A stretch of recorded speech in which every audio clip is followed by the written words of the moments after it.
There was a specific moment in a small village in the mountains of Galilee where the music was about to stop and shame was about to enter through the front door. Because there is nothing more terrifying for human beings than the feeling that resources have been exhausted and that what we have in our hands is no longer enough to sustain the party of our lives. We often think of miracles as strobe lights or thunder that splits the sky in two, but Jesus' first recorded miracle teaches us something radically different and deeply comforting for those who today feel empty-handed, because he decided to manifest his glory not in a sacred temple or in front of Roman emperors, but in a simple wedding where a family was about to face public ridicule for lack of wine. Imagine for a second the cold sweat of the banquet attendant and the nervous murmuring of the servants, that heavy atmosphere that we have all felt when the accounts don't add up, when health falters, or when patience in marriage has evaporated, leaving us exposed and vulnerable. It is exactly there in that precise moment of human lack where divine providence finds its best setting to act, because the story is not really about the wine, but about what Jesus does when we reach the end of our own strength and capabilities.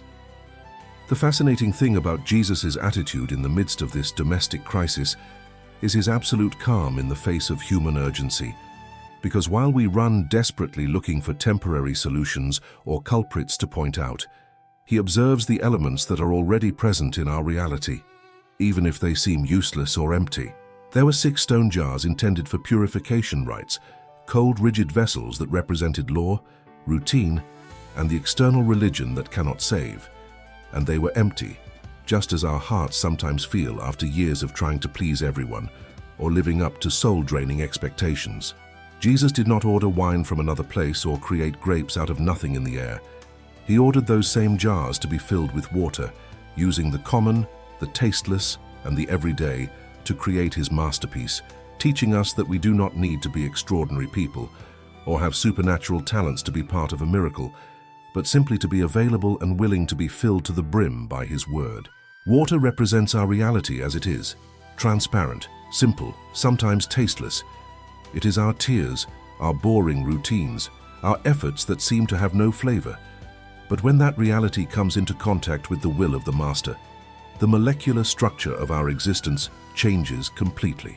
The instruction that Jesus gave to the servants was a direct challenge to human logic and a litmus test for faith, because he asked them to draw the water and take it to the steward without having yet seen any physical change in the liquid, which forces us to understand that the miracle often occurs in the journey of obedience, and not before taking the first step.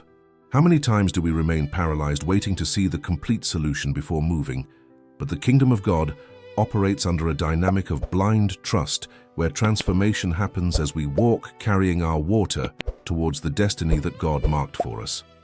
It is in that act of walking, of presenting what we believe is insufficient, when the supernatural invades the natural, and suddenly what was a cause of shame becomes the source of the greatest joy, and what seemed like the end of the party becomes the beginning of a celebration much better than the first. The new wine that Jesus offers is always superior to what the world or our own forces can produce, because the joy he gives does not leave a hangover of guilt or end with the passing of hours, but rather improves over time, gaining body and depth as we mature in our relationship with him. This first act of power was not a magic trick to entertain the masses, but a profound theological statement about who he is and what he came to do with our broken and incomplete lives, showing us that he is the Lord of time and matter, capable of accelerating natural processes, since the grape needs months of sun and fermentation to be wine, and compressing them into a second of divine glory. If today you feel that something essential is missing, if you perceive that joy has drained from your home, or that the passion for your purpose has dried up like those ancient jars, do not panic or look for cheap substitutes that only hide the emptiness for a moment. Jesus' presence at the wedding was the only variable that mattered, and his presence in your current situation is the guarantee that lack is not a full stop, but a comma in the narrative of provision he is writing. He is waiting for you to recognize your emptiness, not to judge you for not having enough, but to have the necessary space to pour out his abundant grace, because a heart full of pride or self-sufficiency has no room for the new wine of the Spirit. But a broken and honest heart that says, "Lord, I have nothing more to offer," is the perfect candidate to witness the manifestation of His glory. When reflecting on the texture of this story, we see that Jesus involved the servants in the process, making them complicit in the secret of the miracle. Since the biblical text makes a curious note when it says that the steward did not know where the wine came from, but the servants who had drawn the water did. There is an intimacy reserved for those who dare to get their hands dirty in the work of God, a deep knowledge of His power that those who only sit at the table to enjoy the benefits do not have. There is a secret shared between you and God when you obey the absurd, when you forgive the unforgivable, or when you give of what you do not have. And it is in that holy complicity where our faith stops being a Sunday theory and becomes an experiential experience of flesh and blood. Do not despise the moments of silent service or the tasks that seem meaningless, because it is precisely there in the back room of life, far from the applause and the spotlight, where Jesus often turns our stagnant water into the wine of an eternal purpose that will bless many without them even knowing the cost of your obedience. From the celebration of wine, we abruptly move into the darkness of a storm on the high seas, because that is real life, an unpredictable succession of banquets and shipwrecks where faith is tested not in the comfort of the shore, but in the violence of the waves that threaten to swallow us alive. The biblical story places us on a nighttime journey through the Sea of Galilee, a deceptive body of water surrounded by ravines that act like wind tunnels, capable of transforming a placid night into a death trap in a matter of minutes. It is crucial to note that the disciples were not there out of disobedience or their own whim, but following a direct instruction from Jesus to cross to the other shore, which dismantles the popular myth that if we are in the center of God's will, everything will be easy and the sun will shine perpetually above our heads. The reality is much more complex and challenging, because sometimes it is obedience itself that leads us directly into the eye of the hurricane, not to destroy us, but to reveal a facet of God's character that we would never know in the safety of the port. Imagine the terror of those men, several of them veteran fishermen with decades of experience in those same waters, realizing that their professional skills and nautical knowledge were no longer of any use. When the expert panics, you know the situation is truly critical. In the midst of that deafening chaos, where water filled the boat and screams were drowned out by the roar of the wind, we found the most disconcerting and at the same time most hopeful image in the Gospels. Jesus was sleeping on a headboard in the stern.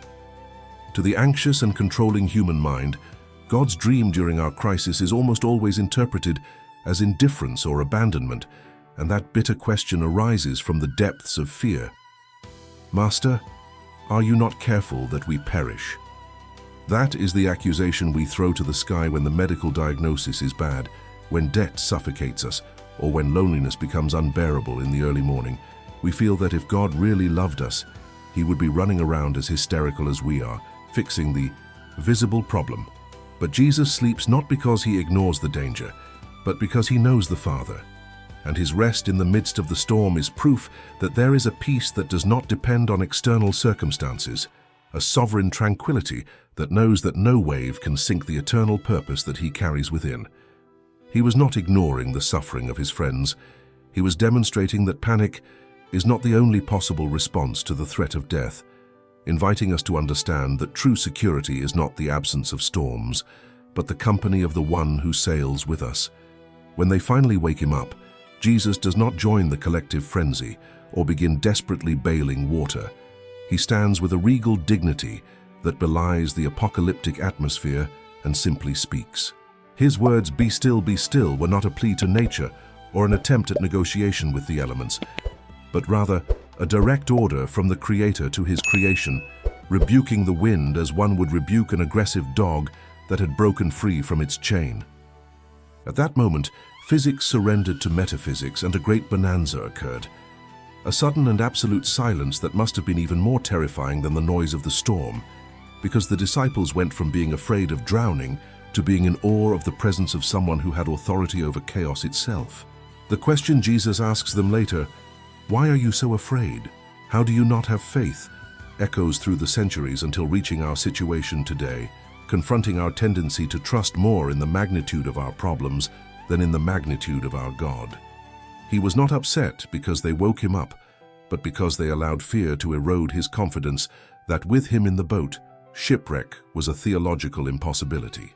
This episode forces us to reevaluate where we have placed our emotional anchor, because if our peace depends on the economy being stable, our children behaving well, or our health being perfect, then we are condemned to live in perpetual anxiety, buffeted by winds we cannot control. The lesson of the sea is not that Jesus will always calm the storm instantly. Sometimes he lets us paddle a little further or walk on turbulent waters, but that his authority is above any force that tries to destroy us. Fear lies to us. It tells us that we are alone, that this time is the end, that there is no way out. But the voice of Christ, even when he seems to be asleep or silent, continues to sustain the universe and your life. Maybe today you feel like that boat, creaking under the pressure with water entering from all sides, and with the feeling that the sky is closed. But I want to remind you that the captain of your soul has not abandoned the ship. His silence is not negligence. It is an invitation to trust in his character, more than in his immediate visible intervention, to rest your head on the same pillow of divine providence and believe that on the other side of this darkness there is a safe shore that has already been prepared for you.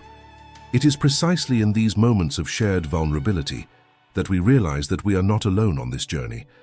And I want to pause here in the midst of our reflection to speak directly to your heart, not as a distant narrator, but as someone who has also been in that boat shaking with fear. If upon hearing these words you have felt that the wind in your chest began to calm down, if you have perceived that invisible hug that only the Spirit can give, I would like to invite you to be part of this family that we are building here. I'm not just asking you to subscribe to just another channel. I'm inviting you to join a refuge, a space where we can be honest about our storms and celebrate our bonanzas together. It would make me very happy to read you down there in the comments. You don't have to write a theological thesis. Just tell me, I'm in the boat, or I need that peace, or simply leave me a greeting to know that you are there on the other side of the screen, walking with us. Every time I see a new name or read a story from you, I feel like our network grows stronger to support each other. Click that subscribe button like someone planting a flag of hope. Activate the bell so you don't miss the moment when God wants to speak to you again. And if this message has been a beacon in your night, share it with someone you know who is fighting the waves right now. We will continue sailing together because there is still much more to discover about this man who even the winds and the sea obey him. Walking through the dusty, crowded streets, where the noise of the crowd mixed with the urgency of a medical emergency, we encountered a scene that perfectly defines the difference between mass religion and personal faith. Jesus was heading to the home of an important leader whose daughter was dying, a high-priority mission with an agonizing time limit.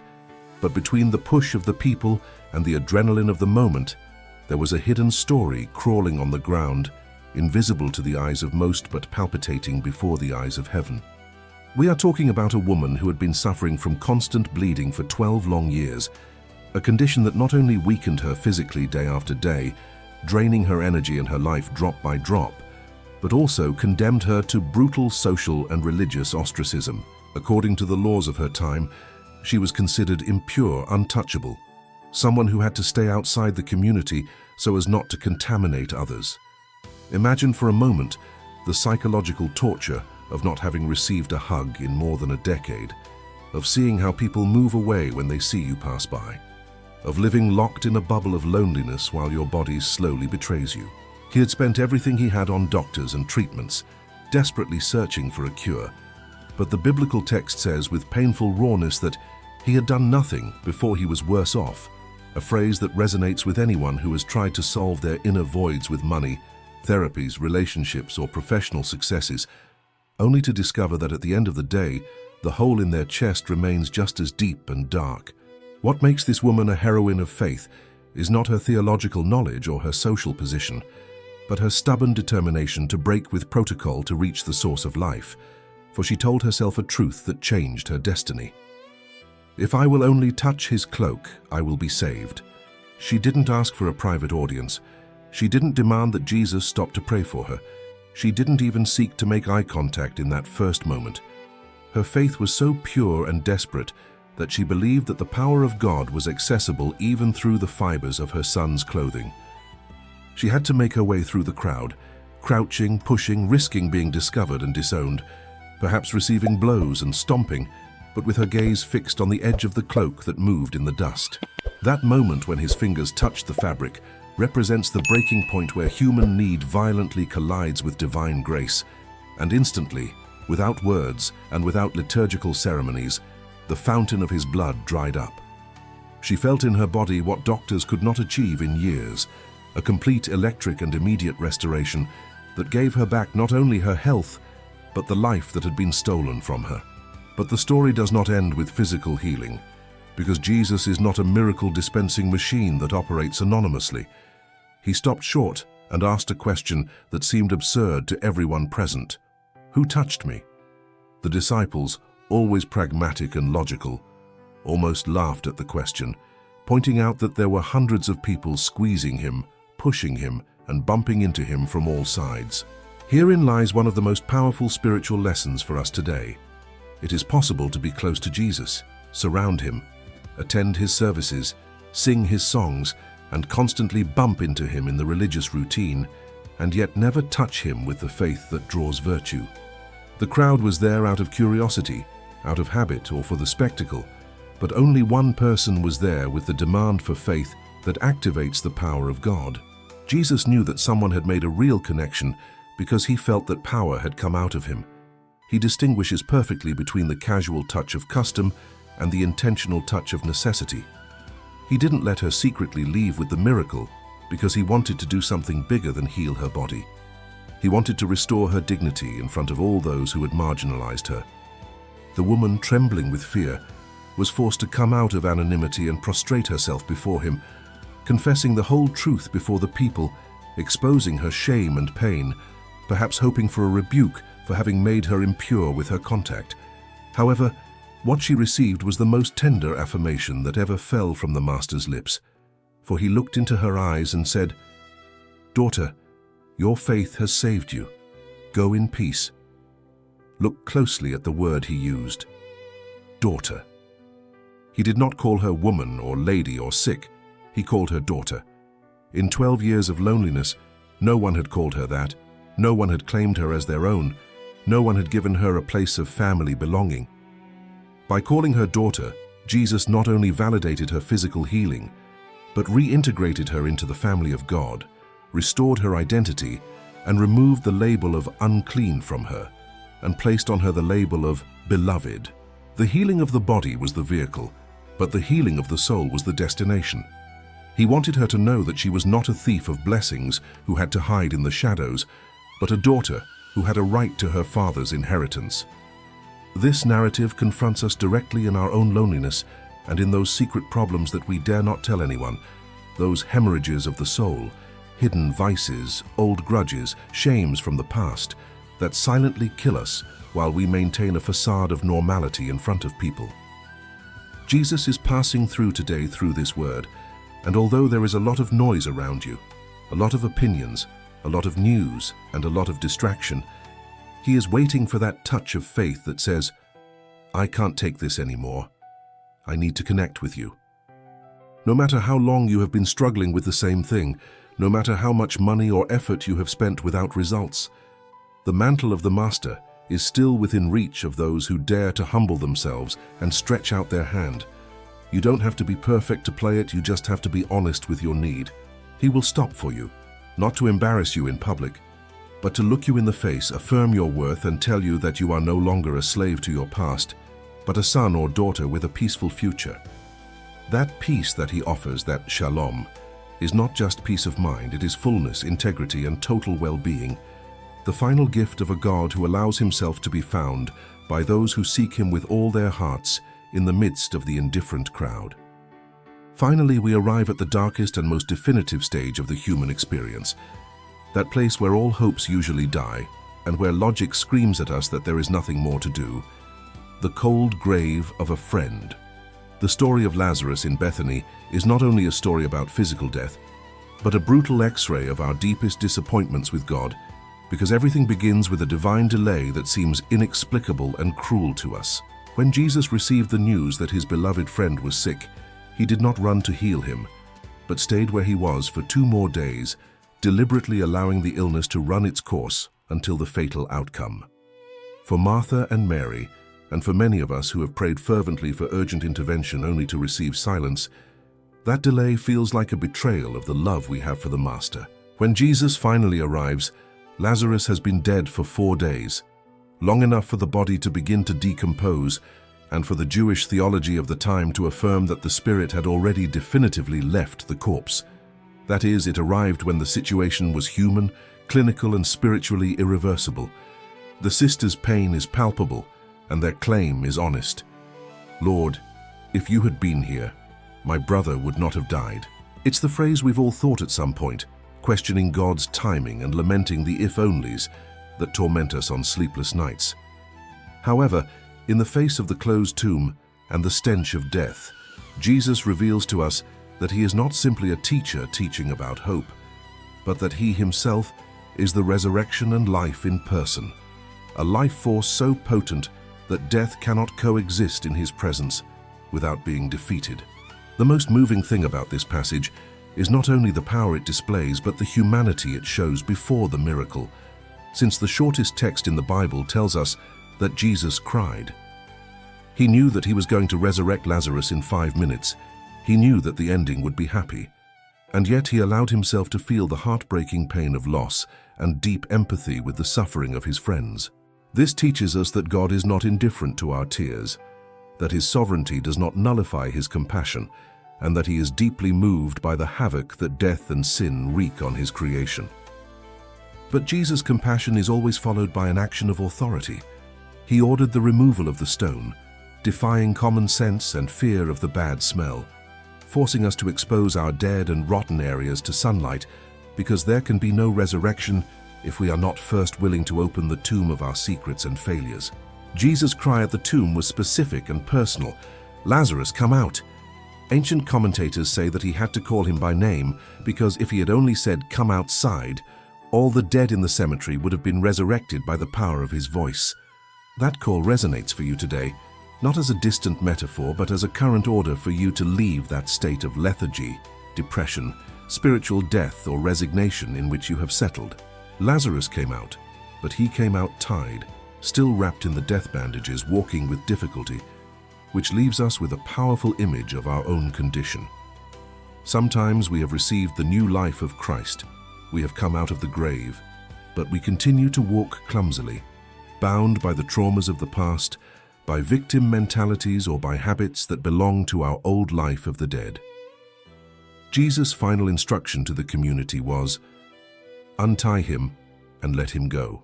Complete freedom often requires that we allow ourselves to be helped by others, that we allow the grace of God to remove the blindfolds from our eyes and the bonds from our hands, so that we can walk in the fullness of the purpose for which we were resurrected. Don't settle for being alive if you're still bound.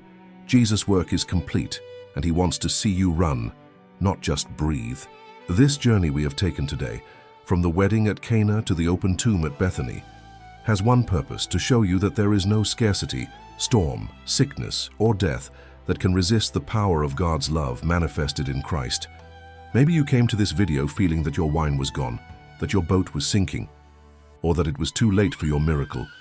But the same Jesus who transformed the water, calmed the sea, and emptied the tomb is here with you right now, in the privacy of your room or wherever you are listening to me. He is not a historical figure trapped in an ancient book. He is a living reality who wants to enter your story today and rewrite the ending. The invitation still stands. Let him fill your empty jars, hand over the helm in the storm, dare to touch his mantle with faith, and leave the cave where you have hidden yourself. The life he offers is abundant, eternal, and begins the exact moment you decide to believe he is who he says he is. My friend, we have come to the end of this time together, but I feel like for many of you, this is just the beginning of something new. I would love for this space to not be a monologue, but rather a round table where we share bread. I wholeheartedly invite you to go to the comments section and tell me your story. You have no idea how much it edifies and inspires me to read how God is working in their lives. Which of these miracles resonated most with you today? Are you waiting for him to calm a storm or resurrect a dream? Write it down there, because by writing it, you are making an act of faith, and you also give us beautiful ideas for the next topics on the channel. We want to create content that responds to your real needs. And if you feel in your heart that this message has been a seed of hope for you, if it has brought peace to your home, consider supporting our ministry through a super chat, a super thank you, Valo Demai, or by joining as a member of the channel.